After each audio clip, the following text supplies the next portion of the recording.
G'day folks, welcome to another episode of Stuff and Such. Today we're going to be installing a aftermarket carburetor in my Husqvarna 266 that I rebuilt. It's unfortunately still giving me trouble and I haven't been able to figure out the carb that's on it. You can see the issues I was having in previous videos. I'll put some links to them. Before we get started on today's video, if I get you to subscribe to the channel, it'd be greatly appreciated. It helps us continue on. Alright guys, let's get started on Stuff and Such. So here we have the aftermarket carburetor. The original. What was happening is it won't lean down enough on the high-speed jet. I've changed the carb gaskets and all the diaphragms and valve, or the check valves and fuel pump. I've adjusted the spring and the poppet pressure. I've adjusted the meter level on the inside, and I can only kind of sort of get it to work. What will happen is I can get it to run right. I can make it limit its fuel by the metering valve, but the problem is it only provides enough fuel for about 25 seconds at wide open throttle, and then it runs out of fuel.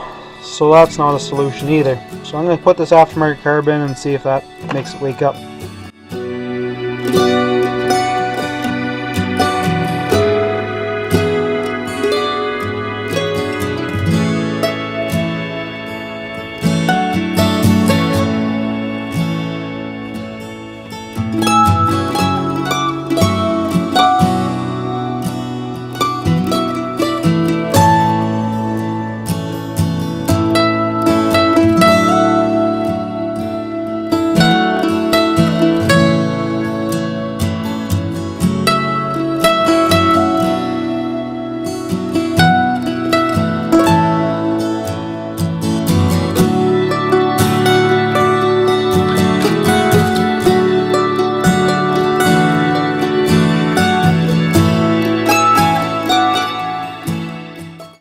Alright guys, we got the aftermarket carb installed here, and so now we're just going to see if it'll fire up and if we can give it a tune.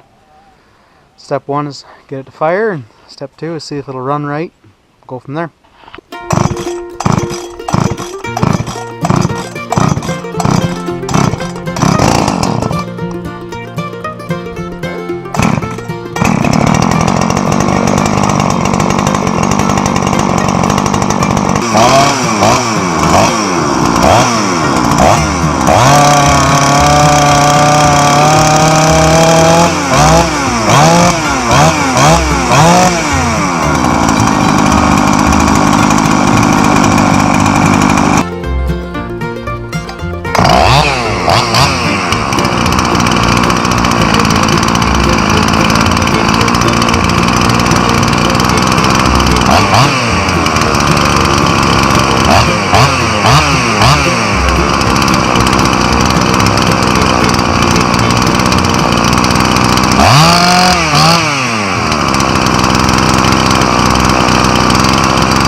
Alright guys, that rounds up today's little episode of Stuff and Such.